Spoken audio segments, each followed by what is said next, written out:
Olá, seja muito bem-vindo, seja muito bem-vinda. Você está no canal do Ministério Internacional Yahvé Shammah. Na manhã de hoje, nós vamos continuar o nosso estudo sobre um período que teve grande relevância e grande impacto para preparar a vinda do Senhor Jesus Cristo.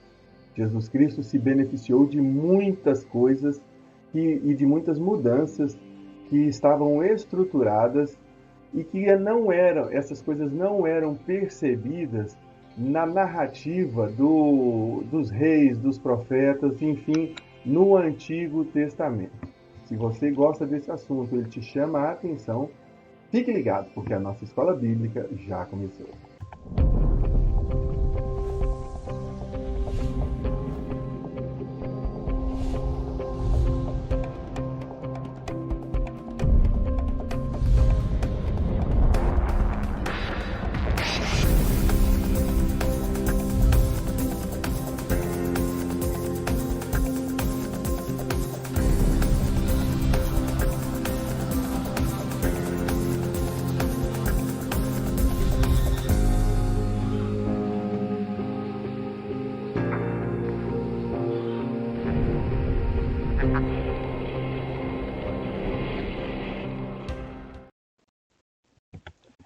Estamos de volta e nas semanas anteriores nós aprendemos que esse período de cerca de 430 anos, desde o exílio, desde a levada do povo ao cativeiro babilônico, até o nascimento do Senhor Jesus Cristo, esse período foi marcado por diversas mudanças, mudanças que foram relevantes, inclusive Jesus Cristo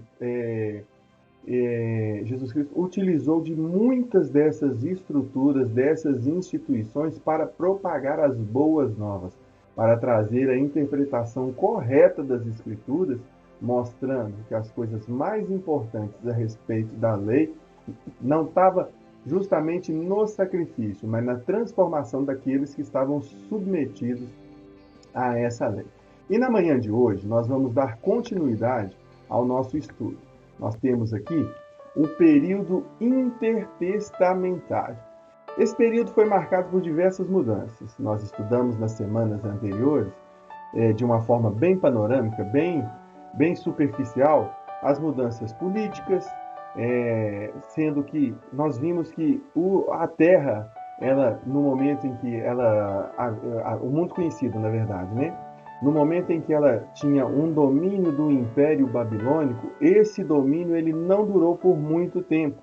Nós temos a narrativa até mesmo do próprio profeta Daniel profetizando e informando que o reino de Nabucodonosor não duraria muito tempo. Tivemos essa lição com um dos nossos professores da escola bíblica dominical, se não me engano, a professora Luciene Marques,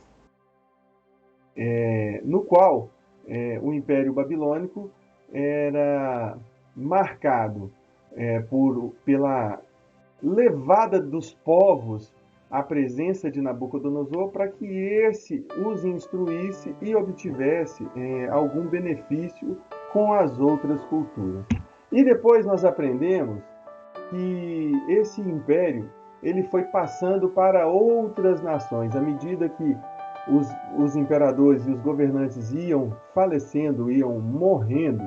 Esse império ele era transferido, isso mesmo, ele era transferido para outros governadores com outras ideias, com outros objetivos, perseguindo outros paradigmas, com outros objetivos em geral. E nós aprendemos que nós passamos pelo Império Persa, passamos por um domínio do egípcio, passamos por um domínio de Alexandre o Grande, passamos por um período de dominação ou até mesmo um período mais pacífico antes da tomada por completo do Império Romano, que foi o período dos Macabeus, né? E até que chegamos pelo domínio do Império Romano. E todos esses impérios, cada um trazia uma característica diferente. E ao tempo em que o Senhor Jesus ele nasce, e em especial quando ele começa o seu ministério, ele vai encontrar um cenário, ou seja, narrativas que são diferentes em alguns aspectos daquilo que era praxe no Antigo Testamento. Você vai se lembrar da organização que existia, da organização através da lei de Moisés, que era uma organização mais tribal, mais familiar, mais concentrada nas pessoas, no núcleo familiar. Até os dias de hoje, o sacerdócio, todos buscam a figura de Arão, da tribo dos levitas, né? Nós vamos buscar lá de Levi, a tribo de Levi, para servir dentro do templo. Até hoje permanece essa ideia. E Jesus Cristo, quando ele vem, ele encontra diversos e vários cenários que são modificados. Uma dessas mudanças que nós podemos ver são as mudanças geográficas. A terra é exatamente a mesma, não tem acréscimo de porção diferenciada de terra, de território, por exemplo, a enchente ou uma inundação que o mar acabou com determinada região, ou algum fenômeno da natureza que destruiu a região. Não, não é nada disso. Nós estamos falando das mesmas terras com divisões diferentes, e essas divisões são relevantes para a nossa compreensão de como se deu tanto a narrativa dos evangelhos como do livro de Atos, e ainda como se deu o ministério de todos que sucederam Jesus Cristo, especificamente dos apóstolos e dos discípulos, até a chegada do evangelho aos nossos dias.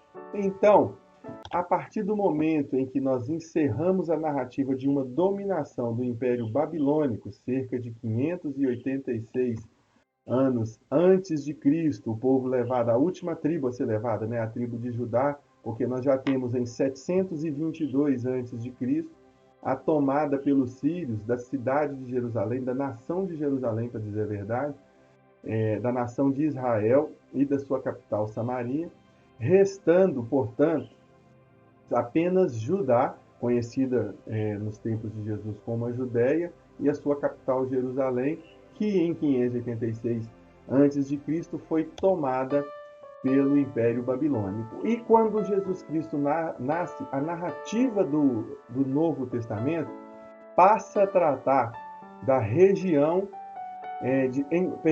da região da Palestina, dividida em três grandes regiões ou três grandes províncias. E aí nós vamos tratar da Galileia, Samaria e Judéia.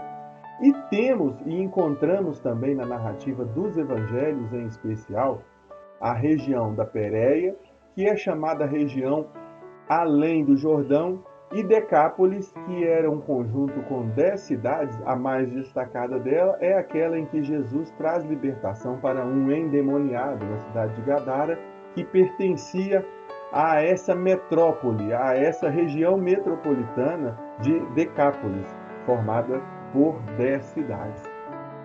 Nesse local, nós vamos encontrar um destaque para a região da Galileia, porque era uma rota importante em termos de comércio. Por exemplo, ao tempo do rei Davi e de Salomão, quando o reino era dividido, era um território equivalente à região da Galileia e de Samaria, aquele reino quando era dividido. A região da Galileia, ela era uma dessas partes, entendeu? A divisão se tratou assim, foram 10 tribos representando o reino do norte, cuja capital era Samaria e ela nomeada como Israel. E o reino do sul, que era o reino de Judá, cuja capital era Jerusalém. Então nós vamos encontrar a região da Galileia como uma região fértil. E vocês vão se lembrar que nessa região Jesus Cristo passou narrativas importantes. Então vamos ao texto. Quando o Reino do Norte foi conquistado pelos assírios em 722 a.C., a população foi deportada para a Assíria. Presta atenção que essa é uma informação relevante, inclusive para o entendimento das tensões e dos conflitos existentes ao tempo de Jesus Cristo. Você vai encontrar tensões entre partidos políticos, grupos religiosos, mas também uma dissensão entre judeus, entre um judeu e um judeu que entendiam que eram classes diferentes. E isso começa a partir dessa divisão de reinos lá já no final do reinado de Salomão, há muitos anos antes da tomada pelos assírios e pelos babilônios. Então, continuando o texto. No lugar do Reino do Norte, foram trazidos imigrantes pagãos para colonizar aquela região. Então, é uma região que é chamada da Galileia, que era repleta de judeus, não apenas de gentios, mas tinha uma certa rejeição, justamente por se saber ou por já termos conhecimento histórico de que nessa região a colonização ela foi realizada justamente por imigrantes de outras nações, pessoas que não possuíam nem entendimento e nem o conhecimento das promessas trazidas por Abraão, Isaac e Jacó, e muito menos da lei de Moisés. Mas esse cenário ele é marcado não apenas por essa característica. Existe também uma rejeição com esse povo que ela já é narrada em Isaías. Vamos ver o que está escrito lá no capítulo 9, verso 1. Mas a terra que foi angustiada não será entenebrecida. Envileceu nos primeiros tempos a terra de Zebulon e a terra de Naphtali, mas nos últimos tempos a enobreceu junto ao caminho do mar, além do Jordão, na Galileia das nações. Então aqui o profeta está trazendo aquela região da Galileia, uma cidade que não era marcada exclusivamente por habitantes nativos, mas já era como se fosse uma grande metrópole com pessoas de diversas nacionalidades, não apenas habitando, mas a sua colonização, ou seja, os habitantes que vieram para morar ali, eles são habitantes trazidos como consequência de um exílio, de um domínio dos assírios, uma retomada desse povo. Aqui teve a mudança apenas na nomenclatura, no nome da cidade. Nós estamos falando da região de Naphtali, estamos falando de outras regiões, trocando o nome para passar a se chamar Galileia das Nações, justamente por ser uma cidade povoada por povos de diversas nações, inclusive colonizadas por outras nações. E nós encontramos ainda uma outra referência em Mateus, no Evangelho de Mateus, no capítulo 4, nos versos 14 e 15, que assim nos ensina, para que se cumprisse o que foi dito pelo profeta Isaías, que a terra de Zebulon e a terra de Naphtali, a Galileia das nações. Aqui nós estamos vendo, na prática, o cumprimento da profecia. E a narrativa de Mateus traz esses detalhes para cada um de nós, que não é apenas a modificação na nominação da terra. As regiões, elas sofriam um certo preconceito, uma certa distinção na comunidade judaica, justamente pelas consequências das dominações que foram anteriores e da forma como a terra foi distribuída. A bem da verdade é que os judeus, a comunidade judaica, aguardavam uma reunificação da Palestina, da região da Palestina e do reino de Israel, ou seja, uma restauração. Eles aguardam, na verdade, até os dias de hoje, essa restauração, mas como purificação, ao passo que a profecia se cumpre justamente a partir do momento em que as nações de diversas partes do mundo estão ocupando terras que eram antes entregues como cumprimento de promessa ao povo israelita. Importante tomar esse conhecimento, porque Jesus Cristo ele vem para anunciar as boas novas, para pregar o evangelho, ou seja, para trazer a correta interpretação da literatura bíblica, dos profetas, do Pentateuco, da história dos reis. Ele vem trazer a correta explicação num ambiente de conflito gerado por todo um cenário histórico de encerramento de Antigo Testamento e inauguração de Novo Testamento.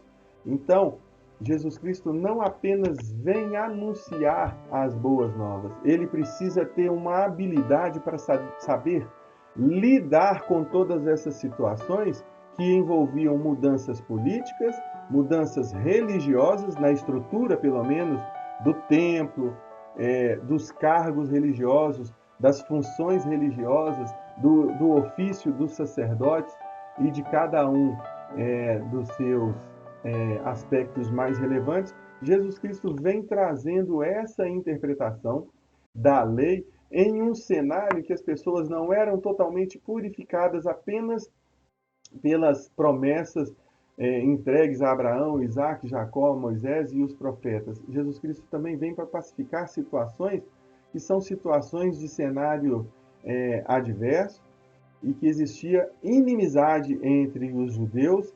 Nós vimos um pouco na semana passada, né, essa criação de partidos políticos, falamos um pouco sobre os zelotes e sobre os herodianos, mas os partidos religiosos, dentro de um contexto religioso, nós estamos falando aqui dentro do judaísmo, Jesus Cristo vai precisar anunciar o evangelho, apresentar a correta interpretação da lei, pacificando situações de conflitos entre judeus e judeus. Entenderam? Ele vem para pacificar, apresentando o reino dos céus em situações que são assim conflitantes, porque existia uma divisão entre os judeus e não era uma divisão entre apenas um ou outro partido. Essas divisões, elas representavam camadas da sociedade e que nós vamos tratar um pouco mais hoje para que você tenha uma boa compreensão e entendimento dos evangelhos e também do Novo Testamento por completo. E nós trazemos justamente isso. Nós já falamos um pouco da Galileia e agora nós vamos falar quais eram os aspectos, porque os habitantes da Judéia, ou basicamente os judeus, os da comunidade judaica, eles desprezavam os galileus não apenas uma discriminação pelo local aonde as pessoas habitavam ou haviam nascido. Eles tinham me desculpe, eles tinham esse preconceito e ele é observado em passagens bíblicas em relação à região, por entenderem que a Galileia não representava na integralidade a pureza do cumprimento da promessa, das pessoas se manterem puras e de serem completamente taxadas como judeus, vamos dizer assim, originais legítimos, que vêm acompanhando uma linha sucessória, trazendo legitimidade, às vezes consanguínea, às vezes por afinidade. Eles não acreditavam. E foi esse comentário que Natanael diz quando Jesus estava convocando os seus discípulos. Ele diz no Evangelho de João, no capítulo 1, verso 46, pode vir alguma coisa boa de Nazaré? E ainda, em João 7,52, responderam eles e disseram, és tu também da Galileia? Examina e verás que da Galileia nenhum profeta surgiu. Então, Jesus Cristo ele vem para anunciar o evangelho num cenário de grande adversidade, porque justamente as pessoas que vinham, os judeus residentes da Judéia, que é o nome latino, nós aprendemos isso na semana passada, para a região de Judá, que foi, na verdade, a última nação a ser levada cativa, e, inclusive, quando receberam a autorização para voltar e reconstruir Jerusalém, os governantes, os líderes desse movimento, eles selecionaram por famílias, analisando os escritos e identificando as famílias remanescentes do pós-exílio, para que eles reagrupassem a comunidade judaica, excluindo as pessoas que não tinham, por exemplo, o sangue puro, que não passava por uma linha sucessória dos antigos, ou seja, dos ascendentes, né, dos patriarcas, dos pais da nação, dos fundadores da nação, né, desde Moisés até chegar nos dias do exílio, houve uma seleção. E nós entendemos que isso traz essa tensão, esse conflito, esse distanciamento entre as pessoas, porque dei até o exemplo alguns dias atrás dos franceses, como eles fazem questão de falar o seu próprio idioma, para mostrar que eles não estão preocupados se é um brasileiro, um norte-americano, um italiano, um alemão que está visitando a França. O estrangeiro é que precisa se adaptar à cultura local. No judaísmo isso é muito forte, e eles procuram preservar a pureza e a sua tradição, excluindo inclusive alguns nacionalistas que, na visão desses mais puros, não sejam assim tão considerados nobres ao ponto de serem chamados de judeus. E um outro exemplo que nós podemos ver aqui é justamente essa questão da circuncisão, que é um tema que é muito debatido no Novo Testamento entre os discípulos de Jesus Cristo, justamente por conta dessa tensão. E não é apenas isso, nós estamos falando de anunciar o Evangelho ou até mesmo aguardar o cumprimento das promessas, né, que é o que o povo estava aguardando. Os judeus não perceberam que isso se concretizou em Jesus, mas Jesus Cristo veio justamente para cumprir as promessas do Antigo Testamento. Então, trazendo isso para a vida real, nós entendemos que, ao tempo em que Jesus Cristo vem fazer o anúncio do Evangelho, existia essa tensão e uma divisão, uma discriminação percebida entre judeus e judeus. Acontece que o próprio judeu ele já vivia os seus conflitos pessoais porque ele não estava vivendo debaixo de uma liberdade judaica, de um governo, de um domínio judaico escolhido pela comunidade judaica. Eles estavam diante de uma dominação de um império romano, que era uma condição que foi imposta desde o cativeiro e o exílio da Babilônia.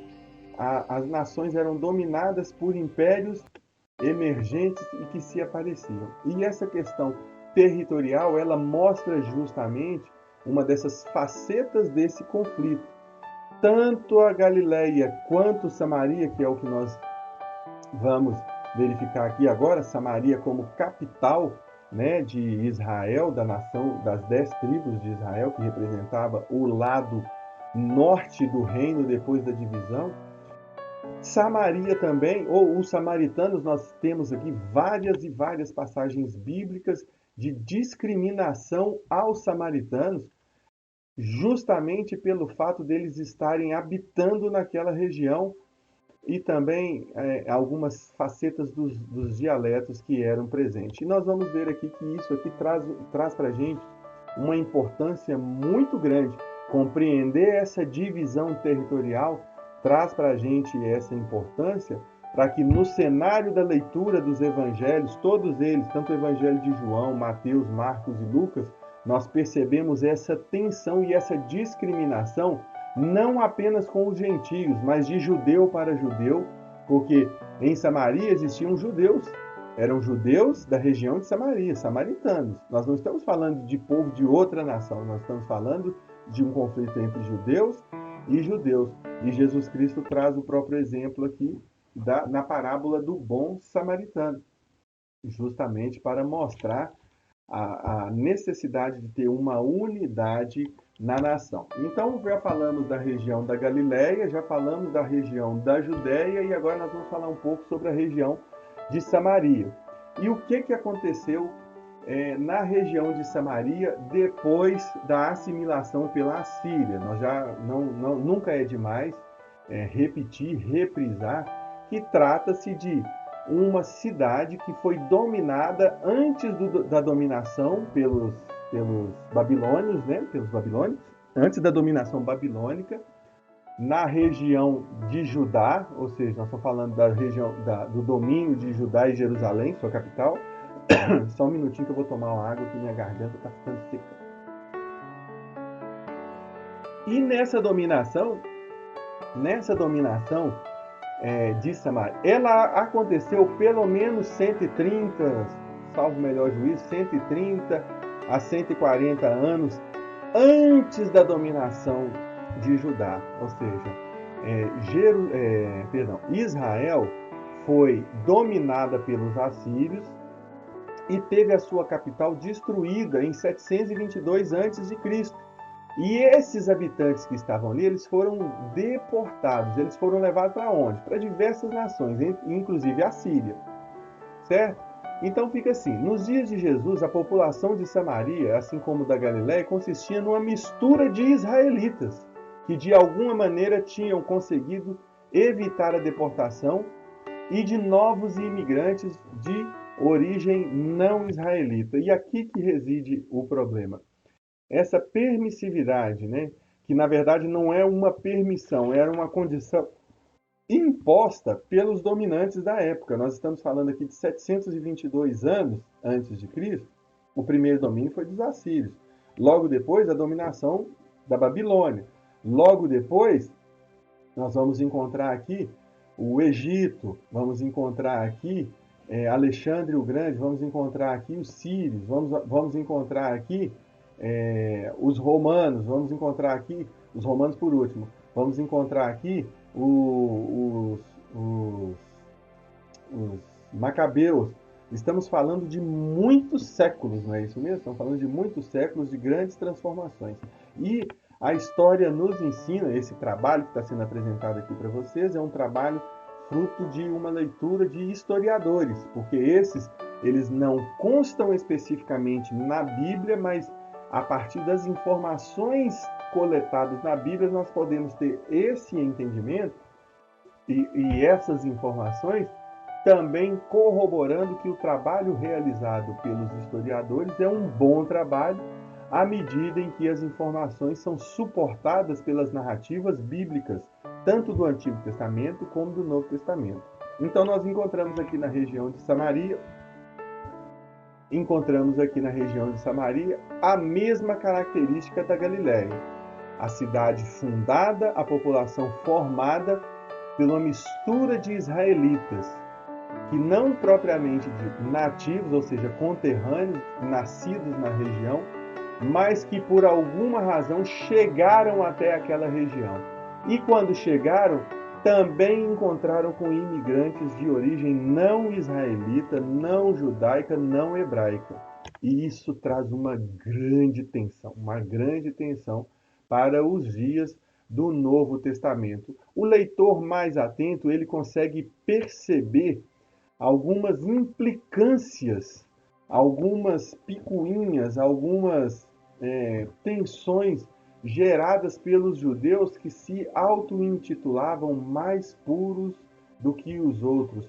Não é apenas pelo ofício de ser fariseu, ou saduceu, ou herodiano, ou de uma outra classe, ou de um outro partido, ou essênios. Nós vamos aprender muito a respeito disso nas próximas aulas, mas existia uma tensão que era uma tensão que ela foi gerada por acontecimentos anteriores à redação do Novo Testamento. E aí justifica a importância de se conhecer a geografia, a divisão das regiões ao tempo de Jesus Cristo, explicando muitas das situações e muitas das tensões com as quais não apenas Jesus Cristo, mas também os discípulos, os apóstolos, eles tiveram que lidar com essas coisas ao tempo que eles anunciavam as boas novas e plantavam as igrejas na região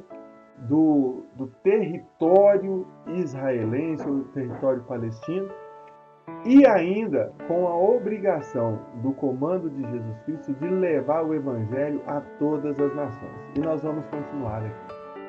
Os samaritanos desenvolveram um tipo próprio de adoração a Yahvé, baseado exclusivamente nos 5 livros de Moisés, e construíram um templo no Monte Gerizim. Quando os judeus regressaram sob a liderança de Esdras e Neemias, os samaritanos queriam participar da reconstrução do templo, mas foram repudiados. Me desculpe. E por que eles foram repudiados? Justamente porque as famílias mais tradicionais colocaram para Esdras, para Neemias, para Zorobabel, que eles purificassem as famílias e considerassem nobres apenas aquelas famílias que eram rastreáveis, aquelas que vinham de tradição. E aí você vai entender a necessidade de se inaugurar alguns evangelhos, como é o caso de Mateus e Lucas, apresentando genealogias para trazer autenticidade e mostrar o poder e a autoridade que existia justamente na questão das famílias. Quando você lê o Evangelho, a impressão que nós temos é que o Evangelho é universal, e ele realmente é universal, mas eles foram escritos por judeus, preste bastante atenção nisso, judeus com a preocupação de estabelecer um elo entre as famílias tradicionais observadas no Antigo Testamento, fazendo a transição por todo esse período, e foi um período longo de cativeiro e de exílio babilônico, de domínio por outras nações. Aí nós estamos falando de sírios, estamos falando de persas, estamos falando de medos, estamos falando de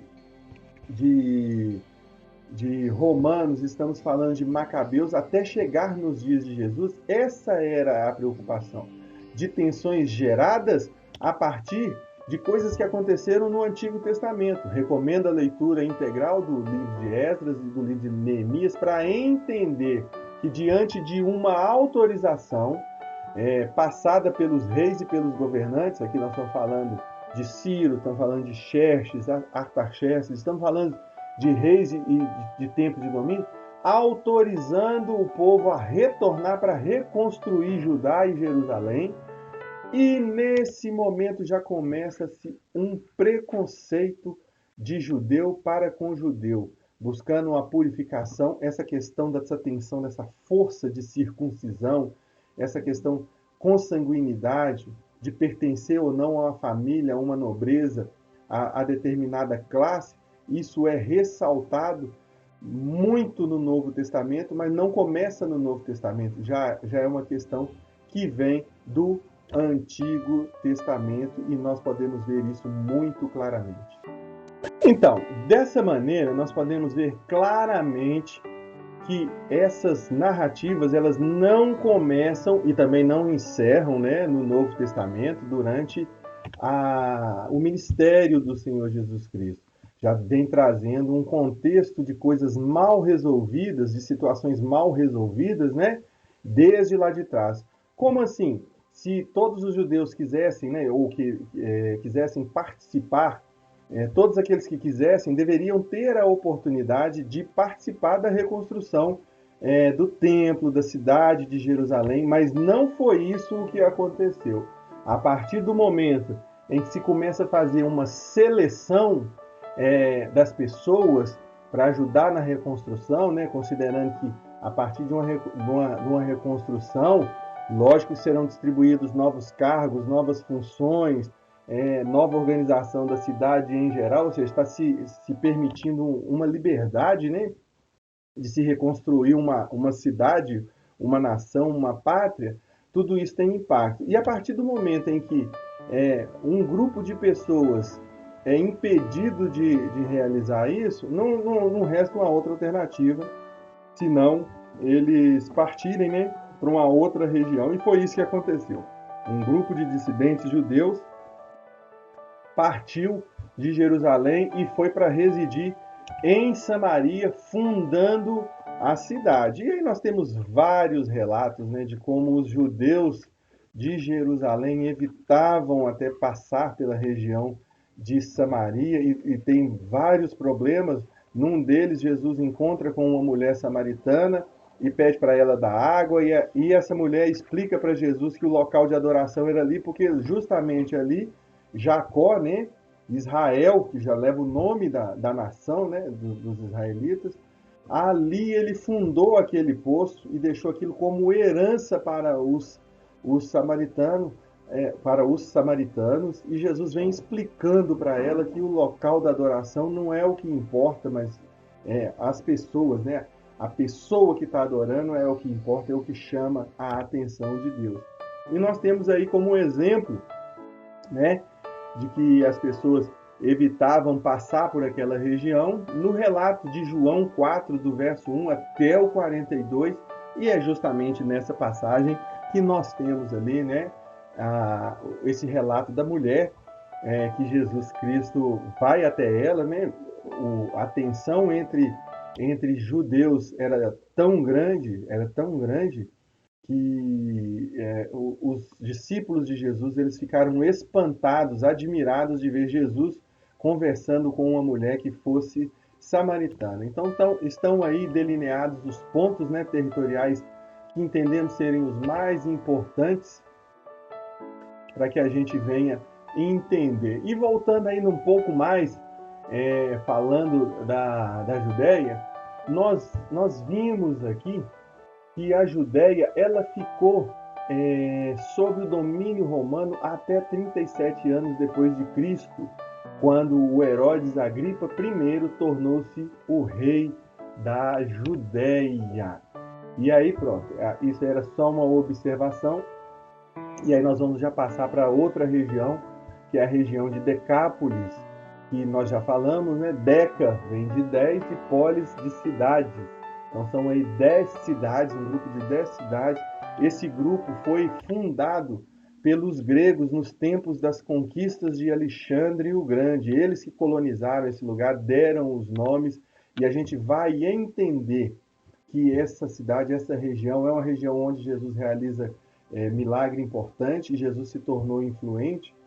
E, mais do que isso, quando Jesus liberta aquele endemoniado naquela região, esse pede para seguir a Jesus e Jesus deixa para ele ser o primeiro evangelista fora dos contornos territoriais da região da Galiléia, da Judéia e de Samaria.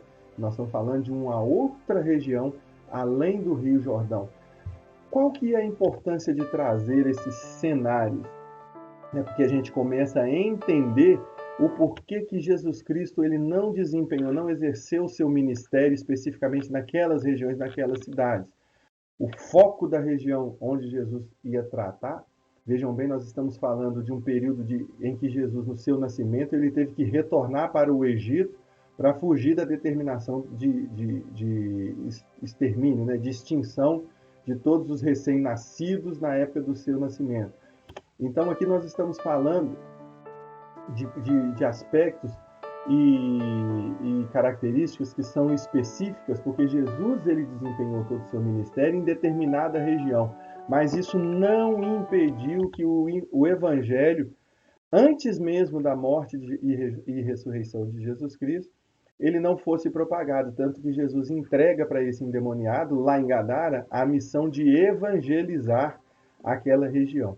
E para surpresa nossa, quando os discípulos são dispersos da cidade de Jerusalém, cerca de 70 anos depois de Cristo, e que começam a peregrinar por outras cidades, já existiam igrejas evangélicas nessa região, provavelmente fruto desse trabalho, desse evangelista que foi liberto por Jesus Cristo, mostrando para cada um de nós que as coisas que Jesus Cristo faz, elas não são coisas sem propósito. Se você conseguir desenhar um mapa e ver a área de atuação, você vier destacando a área de atuação de Jesus Cristo, você vai ver que tem muita obra na Judéia, na Galiléia, passando um pouco por Samaria, mas não tem grandes eventos lá em Decápolis. Até mesmo porque naquela região, até o fato de Jesus Cristo ter expulsado os demônios e essa casta de demônios ter entrado em porcos, ou seja,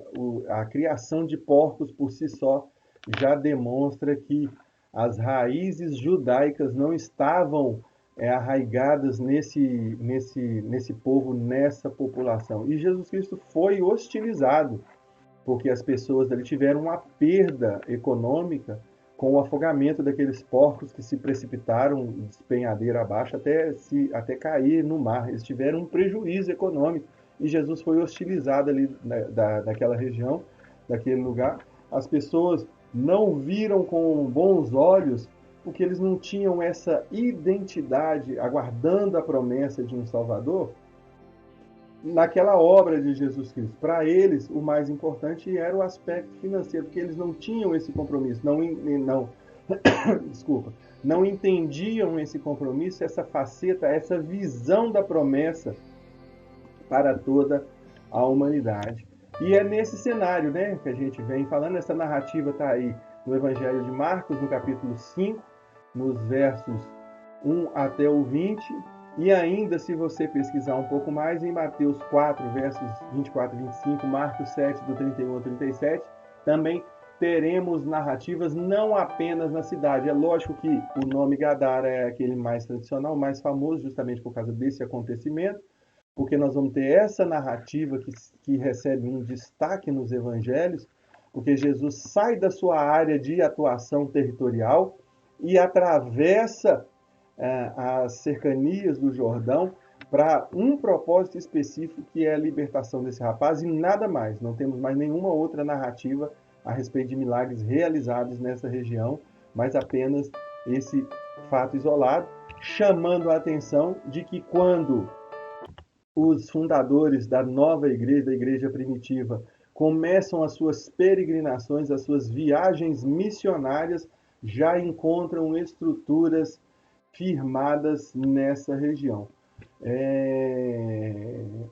demonstrando possivelmente frutos desse primeiro evangelismo que Jesus Cristo fez fora da sua área de atuação territorial, como a gente já disse. E para finalizar a nossa abordagem em relação aos territórios, nós vamos dar uma passada aqui na região da Pérea, pequeno território a leste do Rio Jordão, que é oposto a onde se situa Samaria e a Judéia. A população da Pérea é basicamente judaica, e nos evangelhos o nome de Pérea não é citado com frequência, mas o que se encontra é a citação da região de além do Rio Jordão. Aqui nós estamos falando, né, como marco, como posicionamento geográfico, o Rio Jordão e as regiões de uma e de outra banda, para trazer a importância de cada um. E todos esses territórios, todas essas cidades, nações que a gente está falando, toda essa região, ela tem uma grande importância por esses primeiros aspectos que nós mostramos, esses de conflitos, de situações mal resolvidas, de acabar que uma miscigenação, né, uma mistura de povos e de raças em determinada região, essa colonização não judaica lá na região da Galileia, essa colonização pelos gregos e fundação da região, né, da metropolitana de Decápolis, todos esses acontecimentos que nos ajudam a compreender, ou a melhor compreender os evangelhos a partir do momento que essas cidades são citadas, mas desassociadas ou dissociadas dos acontecimentos anteriores. Para nós chegarmos na região de Decápolis, nós temos ali o fruto da dominação de Alexandre o Grande. Para chegar na região da Galileia, nós temos ali um povo que é colonizado por maioria síria e outros judeus que se mudaram para lá. Para a região de Samaria, os judeus dissidentes, desde o período lá de Esdras, Neemias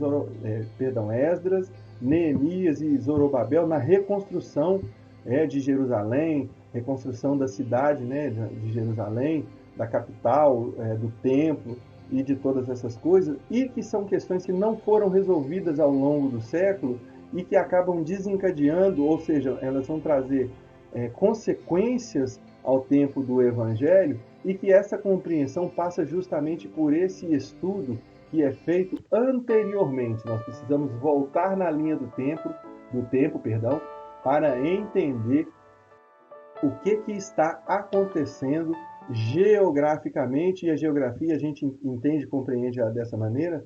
Só mais um minuto, hoje a garganta está bem ressecada. Nós vamos entender que todas essas coisas elas vão ter um reflexo, uma repercussão, por elas não terem sido bem resolvidas, mas elas não seriam resolvidas facilmente. E nós encontramos um cenário que é um cenário de adversidades ao tempo de Jesus Cristo. À medida em que a língua oficial não é a língua do próprio povo nativo, é uma língua estrangeira para fins econômicos e políticos, né? Nós estamos falando aqui do grego, que é a língua comercial e política. Nós estamos falando aqui de recolhimento de impostos. Nós temos a narrativa bíblica que traz para nós: os publicanos eram bem vistos pelos judeus. Nós temos o caso de Zaqueu, nós temos o caso de Mateus, que era publicano, né, cobrador de impostos. Esses eram vistos como traidores da nação.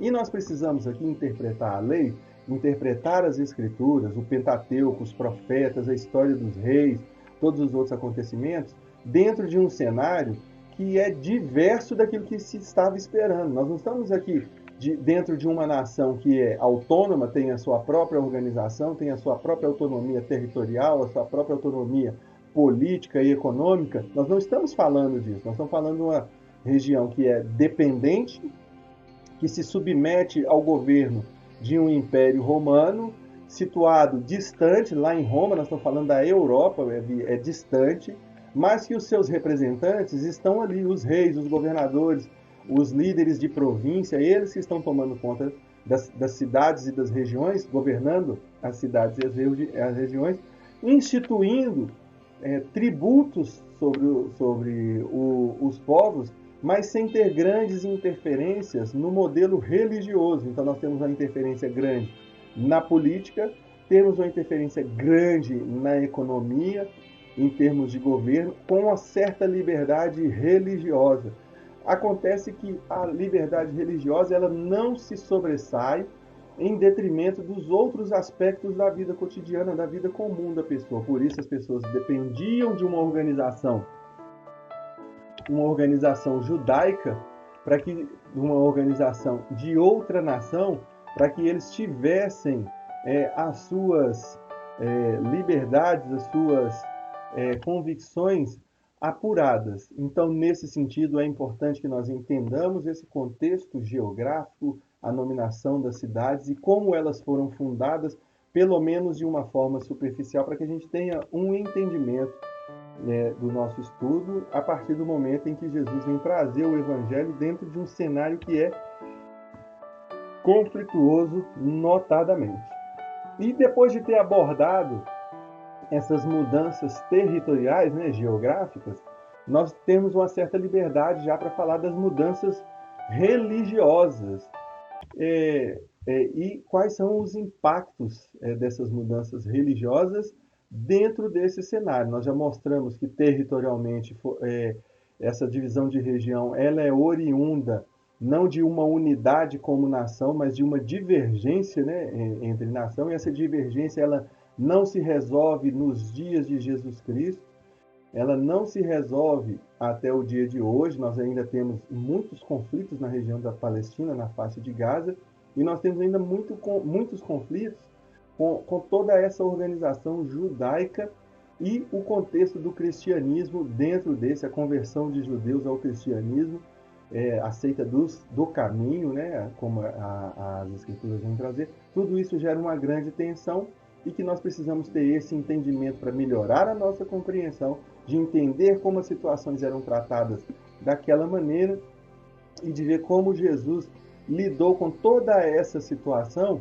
precisando anunciar as boas novas entre povos da mesma nacionalidade, mas com ideias bastante distintas em relação a vários aspectos da vida pública, política, religiosa, territorial, econômica e assim por diante. E então, nós já temos aqui algum subsídio para analisar as mudanças religiosas.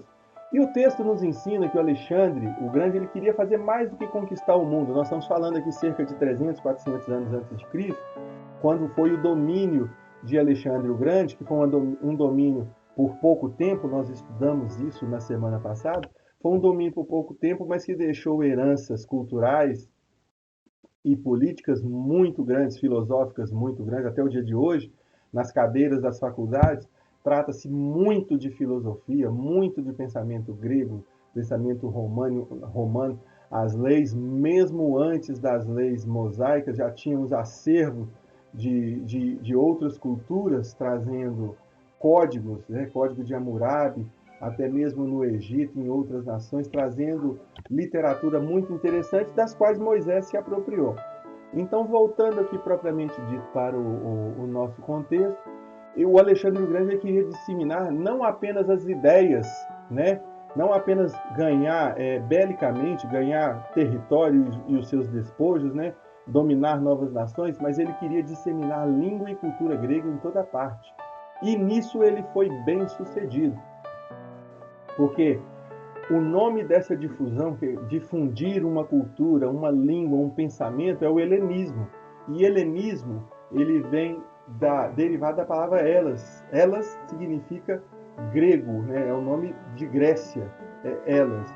Então, a maneira grego de pensar, nós traduzimos e substituímos pelo helenismo, que é a forma grega de pensar.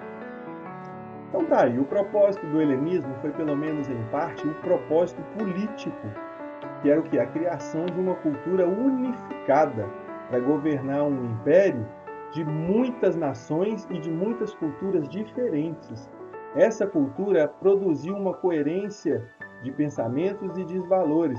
E mesmo depois que o Império Romano sucumbiu, essa ideia ela permaneceu. E essa ideia, para que vocês tenham, é ensinada nas faculdades até o dia de hoje, é matéria obrigatória nas academias, ensinar filosofia.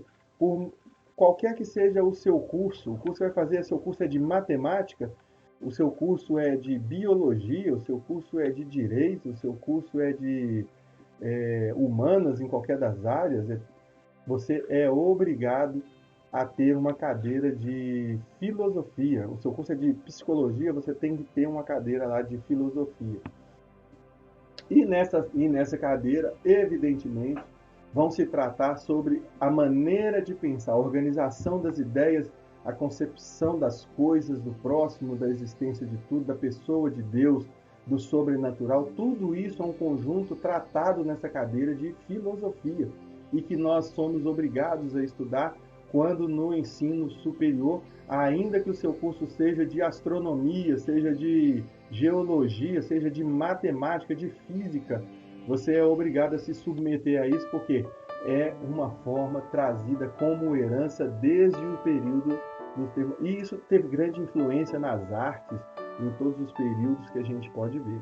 Então tá aí, o texto nos complementa dizendo que um dos motivos por trás da profanação do templo por Antíoco Epifânio, faltou o quarto aqui, mas é esse, que é aquele que veio trazer perturbação e desencadear lá a revolta dos Macabeus, ele perdeu a paciência com a insistência dos judeus, e aí nós vamos trazer aqui uma observação, que os judeus, assim como outras nações nos dias de hoje, eles estão lutando para manter o nacionalismo, o patriotismo, as ideias, as tradições orais, e nesse arcabouço manter também o seu acervo religioso preservado. E quando o Epifânio Antíoco IV vem trazendo essas ideias, logicamente ele vai trazer um conflito de ideias, porque uma coisa é você buscar o conhecimento, agregar conhecimento a partir de um desejo pessoal que você tem de agregar aquilo à sua vida. A outra é uma imposição, é você receber aquilo como imposição. E como imposição, você pode cobrar tributos, você pode exigir cumprimentos de lei, mas pensamentos, ideias, até então, inclusive na nossa nação também é assim, a pessoa é livre, o pensamento é livre, a pessoa pode pensar da forma que ela quiser, e no universo, no cosmos, também é assim. Deus não impede nem obriga que ninguém pense de uma única maneira. O trato de Deus com a humanidade, do Senhor dos Exércitos com a humanidade, é um trato em que ele espera reciprocidade. Ele vai doar o seu filho, vai doar as promessas, vai entregar, vai cumprir tudo aquilo que ele prometeu. Em troca, ele espera uma obediência, uma aderência a esse conjunto de leis, de obrigações, de respeito a um Deus, né, de exaltar um Deus e também de buscar um bom relacionamento com o próximo, amando a Deus e o próximo, né?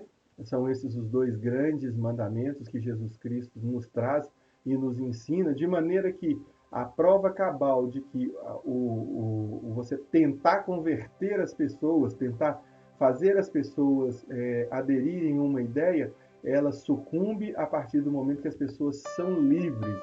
E aqui nós temos o exemplo claro disso, né?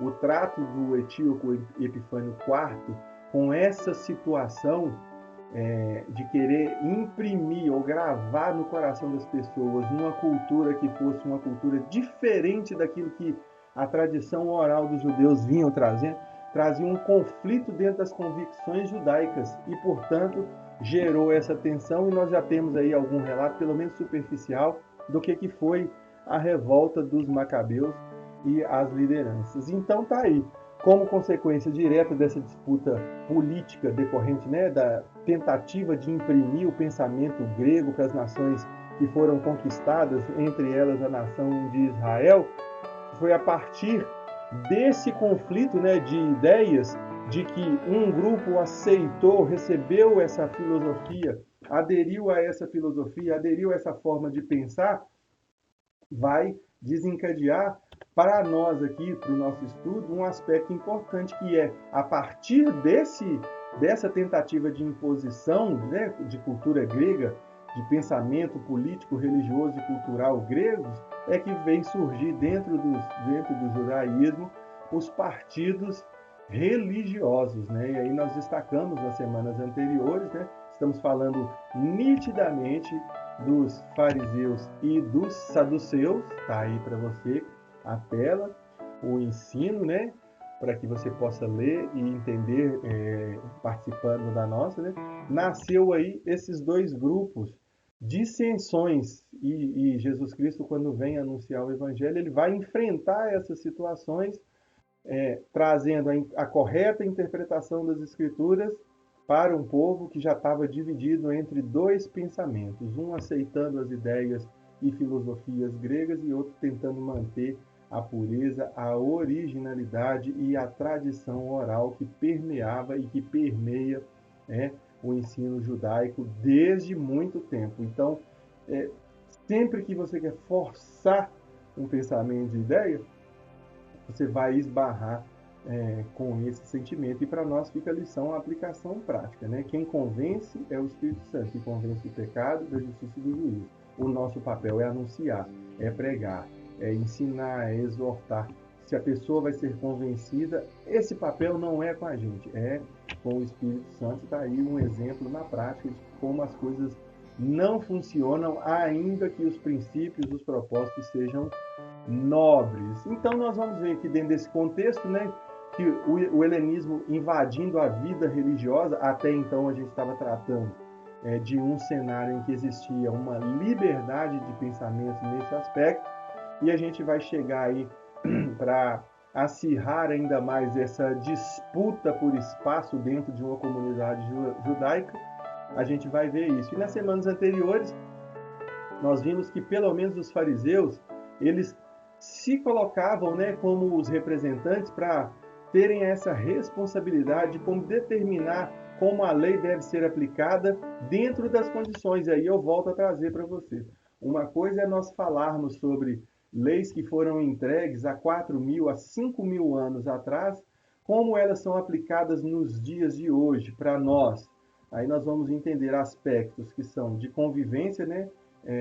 Leis que são leis civis e leis religiosas, aspectos civis e religiosos. Moisés não faz essa distinção ao escrever e trazer os mandamentos, nem trazer Levítico, nem trazer a releitura em Deuteronômio.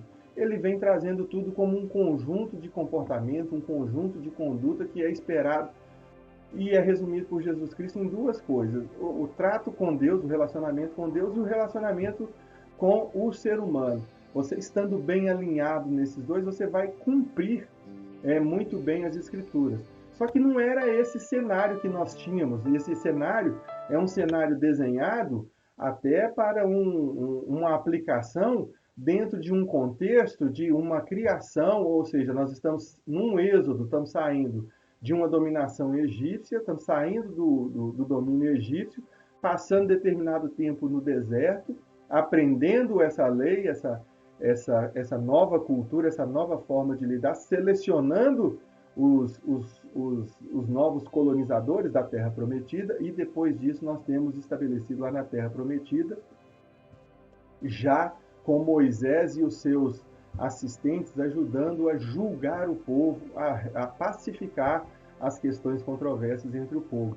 Esse era o cenário ideal para a gente fazer uma releitura do Evangelho, né, das Escrituras, que a releitura das Escrituras é o Evangelho, são as boas novas, é a correta interpretação do Evangelho em um contexto, em um ambiente que é distorcido, dominado por confusões, inclusive dissensões entre os próprios judeus. Está aí a prova mais cabal, mais clara é a inimizade do judeu que nasce em Samaria com o judeu que nasce na Judéia, com o judeu que nasce na Galileia, o desprezo, a discriminação, esses apenas para citar esses aspectos, essas diferenças territoriais, cujas origens vêm lá do Antigo Testamento, das questões que não foram resolvidas, e aí você vai entender por que da genealogia nos testamentos, né? Nos evangelhos. Você vai compreender que trazer a genealogia é para mostrar a importância que tinha para o judeu de apresentar as famílias, as pessoas que estavam chegando, especificamente a pessoa de Jesus Cristo, possuindo genealogia humana, não é isso mesmo? Quando ele vem narrando que chega em José e em Maria, ele já passou 14 gerações, depois mais 14, depois mais 14. Ele vem tratando de 42, né? 42 gerações até a chegada de Jesus Cristo, passando Matusalém, passando em Jessé, passando em Davi, passando nos outros que vieram sucedendo até chegar em Jesus Cristo. Porque isso demonstra para que para o judeu é importante ter esse lastro, ter essa sequência, essa maneira de rastrear. E aí nós vamos chegar nesse contexto, além de todos os conflitos já esperados, ainda mais esse conflito que é uma divisão religiosa dentro do próprio judaísmo, entendeu? E os fariseus, eles lançavam a mão, desculpa mais uma vez, de toda a escritura disponível para interpretar, aplicar a lei, se fosse o caso, reinterpretar a lei. E foi dessa maneira que os mestres da lei negaram uma posição de destaque no período intertestamentário. Como é que é assim? Essa negação. Todos eles eram tidos como mestres da lei, os fariseus e os saduceus. Aí nós estamos falando desses, o grupo religioso. Eles entendem a lei, cada um tem uma perspectiva diferenciada na sua aplicação. Os saduceus era só o Pentateuco, mais nada, mais ninguém. Para ler um ou outro profeta era difícil, tanto que Jesus teve que pegar uma passagem de Êxodo para poder lidar com esse grupo especificamente, nós vamos ver daqui a um instante. Os fariseus tinham essa liberdade de pegar todos os escritos, e é possível, não estou afirmando, é possível que a questão do cânon hebraico tenha se resolvido justamente com essa classe, os fariseus entendendo que pode aceitar não toda a literatura que aparece que se diga autêntica, inspirada por Deus, enviada por Deus através dos profetas, mas todos aqueles que fazem sentido e que têm registros históricos, que é possível rastrear e afirmar com alguma certeza que faz parte de um conjunto de livros, por assim dizer, sagrados do ponto de vista literário. Do outro lado, os saduceus, eles não procuravam adaptar a lei de Deus a uma nova situação. E quando você não procura adaptar a lei, ou seja, interpretar a lei com o caso concreto, com o fato concreto acontecendo, quando você não procura, você vai encontrar divergências, entendeu? Eu vou apresentar aqui para vocês uma das divergências que Jesus solucionou, reinterpretando a lei e oferecendo para os mestres da lei justamente essa proposta. A mulher que foi pega em adultério. A primeira coisa, trouxeram para ser julgado só a mulher. E a lei fala que aquele que for pego em adultério, né? Então, ou seja, tanto o homem quanto a mulher estão adulterando, mesmo porque ninguém adulteraria sozinho. Só a mulher é apresentada ao Senhor Jesus Cristo. E onde que estava o homem? Mas mesmo assim, Jesus Cristo trouxe uma interpretação que foi adequada. E isso faz parte da aplicação prática da Bíblia, inclusive para os dias de hoje. Como eu vou aplicar a Bíblia em determinada situação? Pela leitura dos saduceus, a aplicação era prática. Se Moisés falou que é para apedrejar, nós vamos apedrejar. Então vamos levar para o mestre da lei para ele ver qual que é a resposta. E a resposta de Jesus foi: aquele que não tiver pecado, esse que lance a primeira pedra. Então, se Moisés está falando de padrão de santidade, mesmo que o saduceu exclua os profetas, ele vai ter que aplicar o padrão que Moisés determinou. E o padrão não é qualquer pessoa que vai apedrejar, não é isso? Não é qualquer pessoa. Eu peguei no adultério, eu mesmo posso pegar e apedrejar? Não. Eu vou levar para quem? Para o sacerdote, para o mestre da lei, para o intérprete, para o juiz, para que ele tome a decisão e, se for o caso, ele aplique essa sanção. E essa estrutura foi entregue por Moisés. Então, nesse caso específico, foram lá entregues só a mulher, que é um caso estranho, né? Um caso teratológico, né? Completamente estranho, monstruoso, diferente.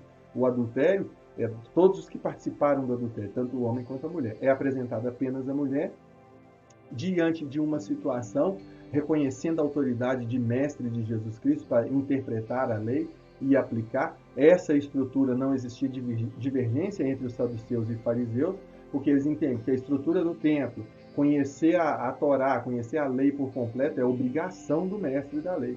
Mas quando parte para a aplicação prática, acabou trazendo esse problema. E por seu turno, os saduceus não aceitando essa nova forma de interpretação da lei, trazia justamente mais um ponto de divergência entre eles. Então vamos adiante. Tá aqui. O grupo dos saduceus, e aí vem um aspecto importante, né? Porque não basta você estar munido de ideias, né? Se você não tiver um poderio econômico, as suas ideias elas vão se esvaziar. Ou se você não tiver um grande acervo de correligionários, né? Um monte de seguidores para suportar as suas ideias, você não vai ter. E como toda questão política e religiosa também traz um aspecto econômico, nós vamos ver aqui que a característica dos saduceus era que eles eram marcados justamente porque eles eram sacerdotes ricos, né? Então é um partido formado por pessoas com uma boa condição financeira ou com uma boa posição social, que é exatamente isso que significa aristocracia, que é as pessoas terem relevância na sociedade, seja pelo seu conhecimento, seja por ser uma família tradicional, seja por ser uma família influente no meio, e era essa classe que formava, os saduceus. Eles eram conservadores. Conservadores porque entendiam que a religião, ela pura tem que ser aplicada na autoridade só do Pentateuco. Nem profeta, nem os outros escritos, nem salmos, nem provérbios, nem a sabedoria, nem nada de Salomão, nenhum desses livros, entendeu? Nada disso. Por isso, digo para vocês que Jesus precisou utilizar um texto que era remetido ao Pentateuco para tratar com esses, entende? Esses saduceus, eles tiveram um grande poder, até maiores que os fariseus, e aí é explicado, porque dentro de um contexto que nós estamos falando, de um domínio do Império Romano, com foco voltado justamente para conquistas militares e cobranças de impostos, as pessoas que têm dinheiro vão ter, logicamente, mais influência, as famílias serão mais consideradas dentro desse contexto, não do contexto cristão, mas do contexto do Império Romano. Isso vai ser relevante para essas pessoas. Então nós temos aqui, né, que eles tinham mais influência do que os fariseus dentro de um contexto do Império Romano e também da organização do templo. Vocês vão se lembrar que nas aulas passadas o templo foi reconstruído por Herodes, não é isso mesmo? O templo foi reconstruído por Herodes, ele reconstruiu para conquistar a simpatia dos judeus. E diante disso, lógico, você não se constrói um templo sem investir, sem trazer recursos, sem trazer patrimônio. O Herodes reuniu e esses possuíam uma grande relevância. Acontece que em 70 depois de Cristo, na destruição, né, quando Nero enlouqueceu e mandou destruir Jerusalém e o templo, tudo tocando fogo em Roma para destruir lá, falando que eram os cristãos e tudo mais, ali com a destruição do templo, que era o centro do poder dos saduceus, eles simplesmente desapareceram. Era um grupo importante religiosamente. A narrativa bíblica dos evangelhos traz esse conflito entre judeus, fariseus e judeus saduceus. Nós estamos falando das pessoas que confessam uma mesma religião, mas com convicções distintas, inclusive em questão à ressurreição. Vocês vão ver a briga entre eles, ou a disputa entre eles, muito claramente quando Jesus vem explicar a questão da ressurreição, que uns acreditavam na ressurreição e outros acreditavam na reencarnação. Então Jesus Cristo vem para pacificar esse ponto. E nós temos aqui que no final de 70 depois de Cristo, 70 anos depois de Cristo, com a destruição do templo, nós já não encontramos mais esse grupo, esse partido religioso com viés político dentro do cenário. Aí você vai ver na narrativa das cartas, das epístolas, até mesmo do livro do Apocalipse, quando o apóstolo João está tratando, a gente não vê muito acervo, não vê muita história de saduceus, não vem. E a história mostra que, a partir disso, só os fariseus que ficaram realmente como os intérpretes da lei, aqueles que deveriam trazer novos contornos para a aplicação prática da lei. E aí, para finalizar o estudo de hoje, nós estamos aí com um pouco mais de 1 hora e 10 minutos de escola bíblica. Nós vamos falar de outros dois partidos, esses mais com um viés político do que religioso, né? Que nós vamos falar do partido dos Zelotes e também dos Herodianos. Vai ser uma passagem breve, porque nós não temos um acervo tão grande assim. Os Zelotes eram um partido nacionalista que se opunha violentamente à ocupação romana. Mas veja bem, se você pensar, nós vamos ter que os fariseus e saduceus também tinham essa convicção. Mas os zelotes pareciam ser pessoas mais ativas, que colocavam mais mão à massa. Então, essa oposição deles era mais evidenciada pelas suas atitudes, ao passo que esses outros traziam essa resistência, mas no campo das ideias, era no campo dos debates. E os zelotes provavelmente eram mais conflituosos, por assim dizer. E nós temos também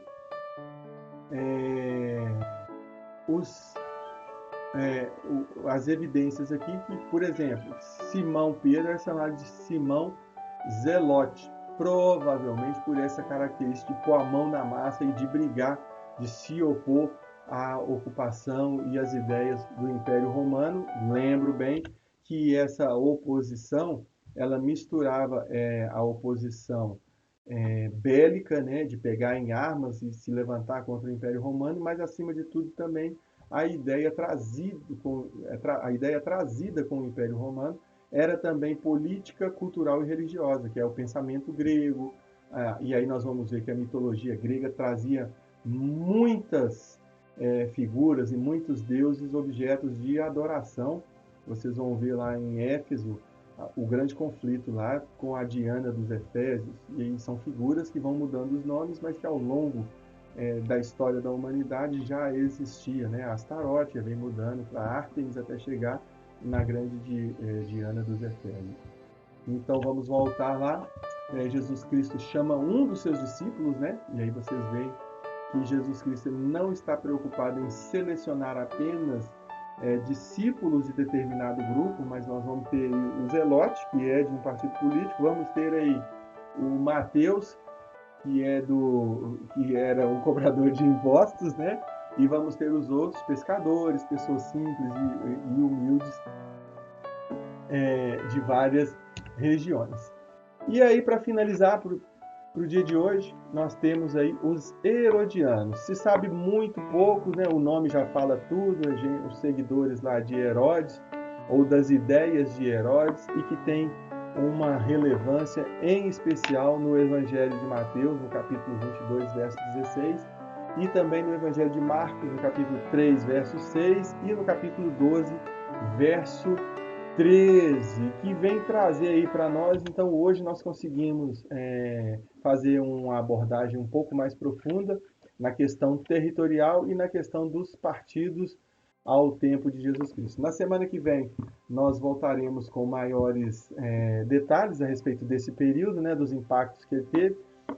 O nosso estudo ele ficou voltado, né, para essa questão desse período intertestamentário, é um período que não houve a profecia, mas que trouxe grandes e importantes mudanças até a chegada do Senhor Jesus. Hoje à noite nós temos o nosso culto de louvor e adoração, Venha participar, venha para a igreja, a sua presença é importante, é relevante e nós queremos ver você celebrando, louvando ao Senhor Jesus. Fiquem com Deus todos vocês e nos encontramos mais tarde.